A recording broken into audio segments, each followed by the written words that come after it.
Yo, what is up guys? Welcome back to a brand new F1 22 esports video. This is round 9 out of the 12 races we did in the 2022 F1 esports season. And as you can see, we are racing around Circuit of the Americas in the United States. And this is Q1. And as you can see here, the standings, we are 39 points behind.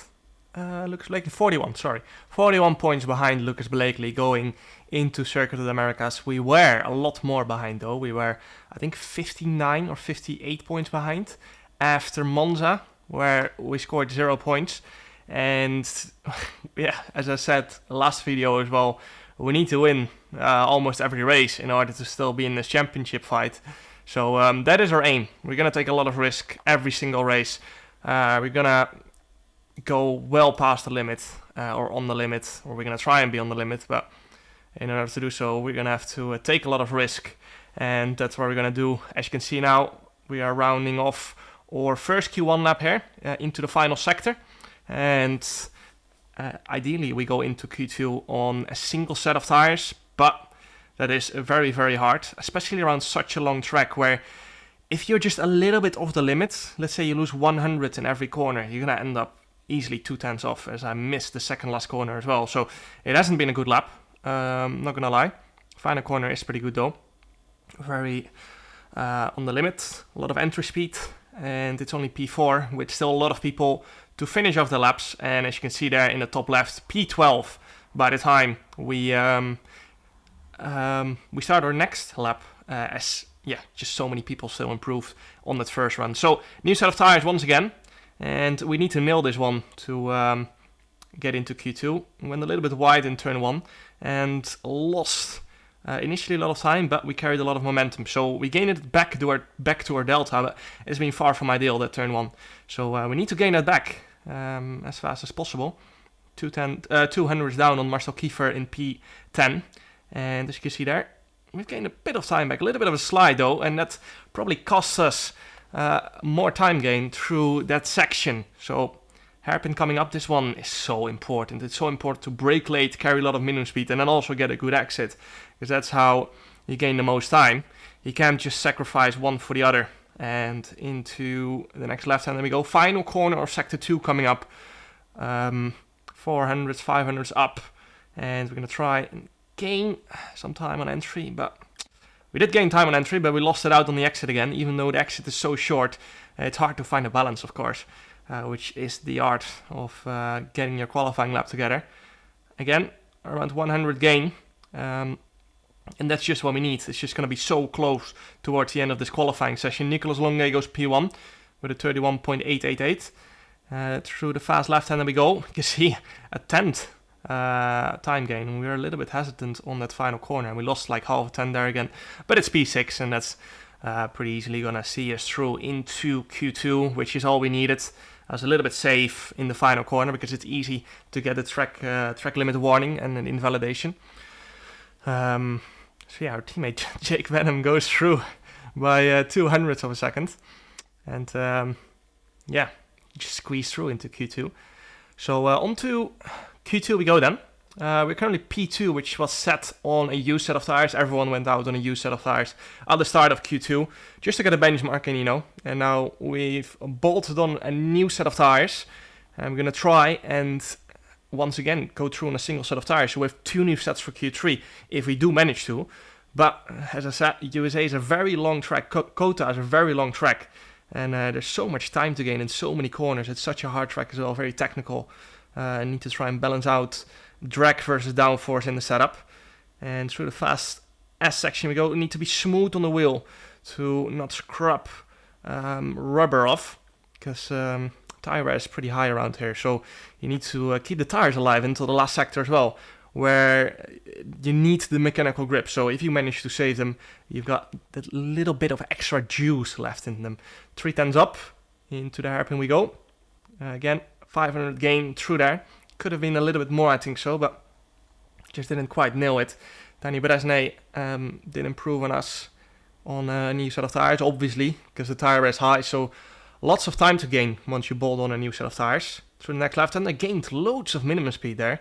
That was very, very good. And into the final sector we go. This is where you need the mechanical grip, and this is where we're going to gain a lot of time compared to used tires. Nicolas Longe goes to a provisional pole right there. And yeah, just people are going to keep improving here because track evolution, new tires, a lot of people just driving better as well compared to the first lap. But mainly down to tires, of course. So into the final corner we go. We did nail it that time around. That was very, very solid. Up to the line we go, and it's P2 currently. With a purple last sector, 31.890. And that's enough for P3 after everyone finished their laps. We're 1/10 behind Freddy Rasmussen. But I felt we were like almost 2/10 clear to P10. So I felt, you know, well, we're staying in. As I said earlier on in the video, we need to take risk here if we still want to win the championship or even have a chance to win the championship. So I was like, fuck it, we're going to stay in. I felt like I did a good lap and it was going to be enough to get into Q3. And usually when I feel like I've done a good lap, usually my instinct is right a lot of the time. But your instinct is not always right, of course. It's just so hard to know if you're going to, you know, comfortably get into Q3 or not. And sometimes you're right, sometimes you're wrong. Imola this year, my instinct told me I was going to be able to get into Q2 with that first lap I did. And then I didn't improve on the second lap. And I was like, shit, I should have listened to my instinct. But as you can see there, 3 people behind us, so that's good. But people just kept improving and improving. Jake Benham, our teammate, does not improve on us. And now there are 4 people behind us. But you can see there, Brandon Lee coming across the line, jumps ahead of us, and now we're in P10, and it's all going to come down to Simon the Weigang. He might actually push us out, but he didn't. He actually didn't. He messed up his last corner, and you can see there, we went through by 1/1000th of a second to Danny Beresnay, which is just absolutely crazy. 1/1000th of a second decided if we went into Q3 or not, and of course we've been on the wrong end of this as well a few times. But it's just crazy that 1/1000th of a second decided if we went into Q3 or not. And now we have 2 new sets of tires. So was it worth the risk? Was it worth me aging about 35 years in the space of 2 minutes? Probably not. But into Q3 we go. Freddy and Thomas both have 2 new sets of tires. I think Barry might as well. I'm not sure actually. Up to P2 we go with a 1:31.650. And this is the lap where once again everyone has a new set of tires available. So this is the lap where it counts. This is the lap where we might actually get our first pole position of the year if we nail it. Turn 1. Lost some time on entry and lost some time in general. We lost 300s there, and that 300s it's not ideal. It's going to be a close qualifying session, and we just need to nail everything. Again, a little bit of time lost through there, but it's hard to know because one corner leads into the other, so you might gain a lot of time somewhere else. To the left hander we go. 300s up now, so we've managed to gain half a 10 back. Into the hairpin we go. 4th gear once again. Bit of entry understeer. And we lost a lot of time there. Not gonna lie, it was just not a good corner. We lost 300s to the Delta, but honestly, I think we might have lost a 10 there. And it's just not been a good lap so far. I'm just not getting it quite together. I'm gaining time in some corners and I'm losing in others. And I'm just taking a lot of risk, which we can, because we did put in a good banker, but we've lost 800s into that left-hander. We gained 300 back into the right-hander again. And it's just a messy lap so far. Once again, a lot of entry unders there. We lost some time on entry, managed to gain it back on exit, but 300s down, 400s down, going into the final 2 corners. We're going to have to absolutely send it in order to still get P1 here, and just again entry understeer, 1 wide. It's not good enough. Run wide once again, clipped the sausage curbs, and around we go. And that put us down to P5. Still some people to cross the lines. Thomas Ronnar goes pole position with a 1:31.427. Last Ferrari coming across the line. And it's P5. Luckily for us, we're going to be starting P4 because Freddy got a grid penalty from last time out in Mexico. So that's good. Starting P4, one of our best qualifying sessions of the year with that P4. Just not quite happy with that qualifying lap. I felt like we had a chance of getting pole and we messed it up. So onto the race we go. You can see a wet race once again, starting on the full wet compound. And this is spicing things up definitely. It's going to be 5 red lights. And away we go for round 9 of the F122 Esports Championship on full wet tires into turn 1. We're going to try and go for a little move down the inside. Easy to lock up and run wide and lose your front wing. So I decided to take it very carefully. And, you know, we could have maybe got Marcel into turn 1. As Barry runs wide there and has to concede to Thomas into turn 4, 5. And yeah, just took it very carefully. I'm still taking it very carefully because these are tricky conditions. And, you know, there's still 28 laps to go. Very long race in wet conditions, as Marcel is struggling a little bit on that exit. Because it's so wet, of course, traction is very treacherous at the moment. Having a little look down the inside of Marcel. Couldn't quite do anything. And, you know, just stuck. So far in this opening lap, not much happening. And I was just checking everything, if everything was working. I was caught lacking a little bit here with Lucas using his overtake button. I decided to go defensive, but I was just not very aware here, not gonna lie. And Lucas sends it down the inside. He squeezes us onto the curb a little bit, and we're gonna do the exact same into this next right-hander. Is it what we're doing here illegal? Absolutely not. But, you know, round 1 we were the victim of that, and the stewards don't give penalties for things that are in the rulebook anyway, so we might as well take advantage of it, just like everyone else. Up to P4 we go back, and now we need to try and close that A10 gap to Marcel. It's not easy to overtake in the wet, so we're gonna need a big time advantage if we want to overtake Marcel here. End of lap 2. You can see we gained around 5/10 on that last lap, mainly down to a little bit of traffic as well for Marcel, but he runs wide into the final corner, and this gives us the opportunity maybe into turn 1. I couldn't quite keep the momentum up, and now we're just 2/10 back, and it's just a little bit too far back to do anything. I was just trying to sell him the dummy a little bit, but yeah, it's just a little bit too far back. It's so hard to overtake in these conditions. And on to lap 5 we go now. Marcel once again goes a little bit wide on entry. He seems to be struggling with his braking points a little bit.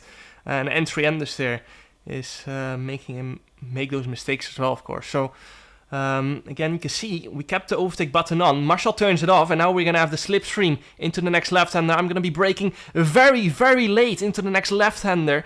And up to P3 we go. Marcel was struggling with his braking points, and I felt like, you know, I could take the risk there. There's runoff in case I did not make it, but we did make it just about. I actually did lock up a little bit into the left-hander, one of those micro lock-ups on the front left, but we managed to keep it on track, and up to P3 we go.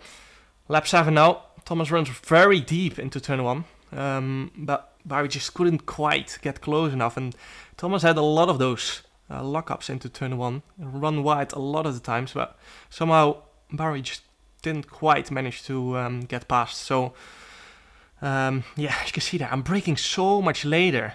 I had so much more confidence, I felt like, compared to the rest of the grid on the brakes in these wet conditions. Every single lap I was braking so much later, but I just couldn't get past. It's so hard to overtake in these conditions. Dirty air, but also just, yeah, I don't know why. No DRS makes it a lot harder as well. So yeah, we were stuck in P3 for all those laps, which is so frustrating.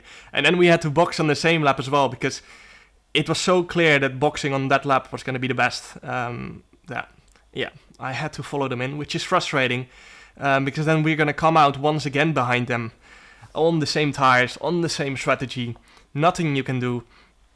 As Sebastian Job sets the fast lap of the race, so maybe boxing one lap earlier was faster, but yeah, I think we did make the right call. Of course, we are the top 3, so if you are in the top 3, top 5, it's always better to go for the safe strategy, you know. There's no point going for a very, very risky strategy and losing out seconds. And that's why I just decided to stay out until there was a clear cut,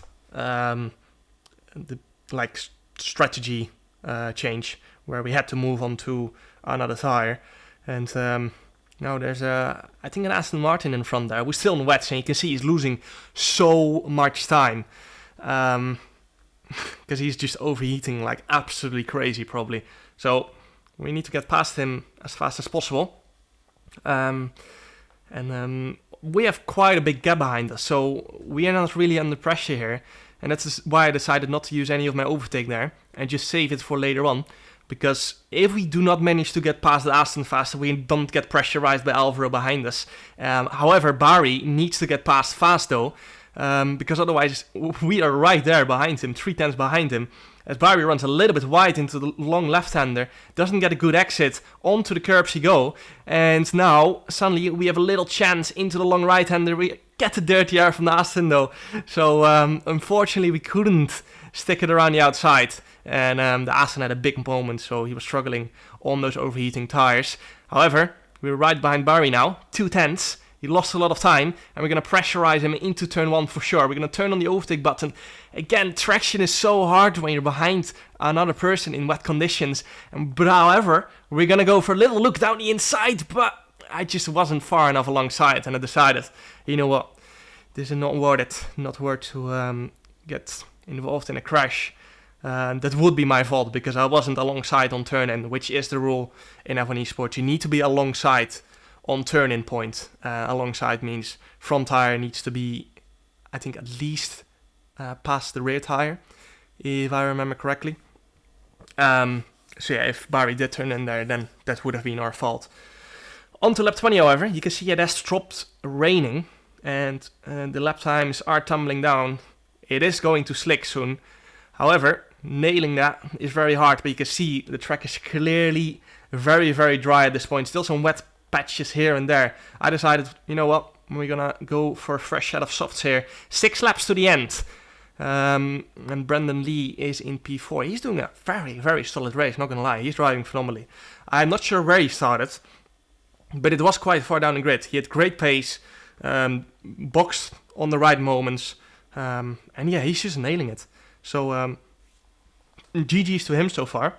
He's driving a stellar race. He's fast lapped the race as well, and managed to climb a lot of positions. Good pace, good strategy, just good driving overall.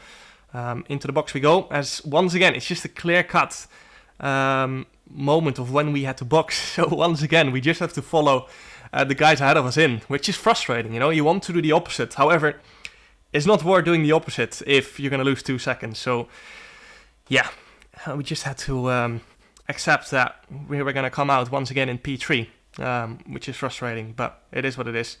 Brandon Lee behind us, a little bit further back. You can see we're right behind the McLaren. The track is not completely dry, I think so, as we have to cross a pit exit there, which is fully allowed in F1 Esports, and honestly, I think that's fine, you know. No pit entry or pit exit rules, you know, just why does it matter? As long as you don't cause a crash with crossing these pit entry and pit exit lines, I think, you know, it's fine. So safety is not really a thing in F1 Esports, of course. I think it should just be fair, you know. However, back to the race. We had to warm up these tires as fast as possible, of course. Brandon Lee 1.3 seconds behind us. We are going to try and just stick in DRS here for quite a few laps. I felt like we had a lot less top speed compared to the guys. I think you can see they're gaining so much in the straight line. And that's just because I went for a little bit of a wet setup. I felt, you know, we were so much faster in the wet as well. So that makes sense. I think if I wasn't clear, I could have maybe lapped half a second per lap faster, but I just couldn't overtake them. I was just stuck behind everyone, or stuck behind Barry and Thomas for basically every lap of the race so far, which is frustrating, but there's no point in going for a stupid move as well if you're just gonna, you know, cause an incident or lose an absolute shit ton of time. Nicolas, I wasn't sure if he was gonna box there, so I just decided to stick behind him there. He didn't for some reason, and I was a little bit confused because it's clear that he's losing a lot of time. However, you know, if he was outside of the points, might as well take the risk, you know. Why not go for it? Maybe you can still grab 1 point away somehow, because there's quite big gaps, as you can see in the bottom left of the track map. Barry managed to get past Thomas there into turn 1. And I'm just struggling to get anywhere close, and that's probably because we're on a little bit of a hybrid wet setup. So, yeah. Final 1.5 laps of the race, though. We managed to stay in the DRS. Brendan is in the DRS as well with the fast lap of the race. I just couldn't get close. You can see, once again, we're losing so much time on the straight because we're running higher downforce than them. And I just couldn't do anything. So I just decided, you know what, we save our ERS. We're just going to wait till the final lap. And then we're going to try it, you know. Of course, ERS regeneration is much, much slower if you're on high downforce as well. So we couldn't really do anything with that. So basically, you've got less straight line speed and you can also use less ERS. So... of course, we gained a lot of time in corners with the higher downforce setup, but the overtakes are made on the straights, or at the end of straights, which where we can't just get close enough because we're running high downforce. On to the final lap of the race now then. Barry is leading of Thomas. This is our final opportunity, if we're gonna get one, of course. We've got 50% ERS, more than the guys had, that's I'm quite sure. That we do have more ERS because these guys have been at it every lap of the race so far. They were really, really fast. And one of the reasons was because they're on the dry side. However, they did use a lot more ERS. I just knew they'd use more ERS. And now, final lap of the race, this is the closest we have been going into Sector 2 and into the hairpin. We're going to get 1, maybe 2 more opportunities for an overtake. Into the hairpin we go. Exit is going to be so crucial here if we want to win this race. We're going to turn on the overtake button and tuck into the slipstream. However, you can see we're just not fast enough on the straight. We're not closing enough, even though we're closer to Thomas than Thomas is to Barry. However, Thomas is gaining. He's going for a little switchback there. They push each other off track. We get a mega exit here. Both of them go off the track and into the next right-hander. We're going to be leading. Barry pushes us a little bit off the track. We're going to be leading and have the inside into the left-hander though. As Thomas sends it down the inside, hits her rear. We almost spin out. And somehow, out of all of this, we've managed to come out into the lead after being in P3 for basically the entire race. We snatch away P1 in the final sector of the race. And we're going to be winning back-to-back. We've won in Mexico and we're going to win in USA. And that was one of the craziest last laps in F1 Esports ever. We've gone from P3 to almost being spun around into P1. Barry ends up in P4. And that was one of the most chaotic last sectors I've ever experienced in F1 Esports. And I have no idea how we've managed to win this race. Basically in the dry on a wet setup after all of that. I can't believe it, honestly. And with that, we are back into the championship fight as well. We were almost 60 points behind, I think 58 points behind. And with 3 races to go, we are 28 points behind.